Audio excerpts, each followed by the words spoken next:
Hyderabad Gudimalkapur police station పరిధిలో spa సెంటర్లపై పోలీసులు దాడి చేశారు. నానల్ నగర్ లో ఓ అపార్ట్మెంట్ లో నిర్వహిస్తున్న 2 స్పా సెంటర్ల గుట్టును రట్టు చేశారు. క్రాస్ మసాజ్ చేస్తున్న 5 మంది అమ్మాయిలతో పాటు ఒక వ్యక్తిని పోలీసులు అదుపులోకి తీసుకున్నారు.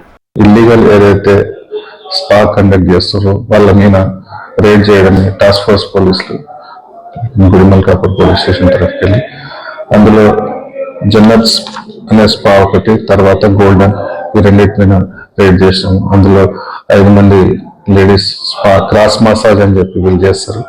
వీళ్ళ మీద కేసు చేయడం జరుగుతుంది. నెక్స్ట్ వచ్చేసి ఒక వ్యక్తిని అదుపులోకి తీసుకోవడం కానీ కేసు రిజిస్టర్ చేస్తాం. ఇది ఏదైతే కేసు రిజిస్టర్ చేస్తున్నామో ఈ ఓనర్స్ మీద కూడా ఎవరైతే నడుపుతున్నారో వాళ్ళు అబ్స్టాండింగ్ ఉన్నారో వాళ్ళ మీద కూడా కేసు చేయడం జరిగింది. ప్లస్ ఈ ఎవరైతే బిల్డింగ్ ఉన్నారో వాళ్ళకు కూడా నోటీస్ ఇచ్చి అక్కడ వేకెంట్ చేయించి కంప్లీట్ ఇక్కడ ఇలాంటి అసాంఘిక కార్యక్రమాలు జరగకుండా చర్యలు తీసుకుంటాం. యువతకు ఒకటే చెప్పేది ఒకటే, ఇటువంటి స్పా సెంటర్ లో కానీ, స్నూకర్ సెంటర్ లో కానీ, లేకుంటే మరి రిక్రియేషన్ క్లబ్స్ లో కానీ పోయి అనవసరంగా కేసుల్లో ఫిక్స్ అయిపోయి తర్వాత సఫర్ కావద్దని చెప్పి తెలియజేసుకుంటాం. హైదరాబాద్ గుడిమల్కాపూర్ పోలీస్ స్టేషన్ పరిధిలో స్పా సెంటర్లపై పోలీసులు దాడి చేశారు. నానల్ నగర్ లో ఓ అపార్ట్మెంట్ లో నిర్వహిస్తున్న 2 స్పా సెంటర్ల గుట్టును రట్టు చేశారు.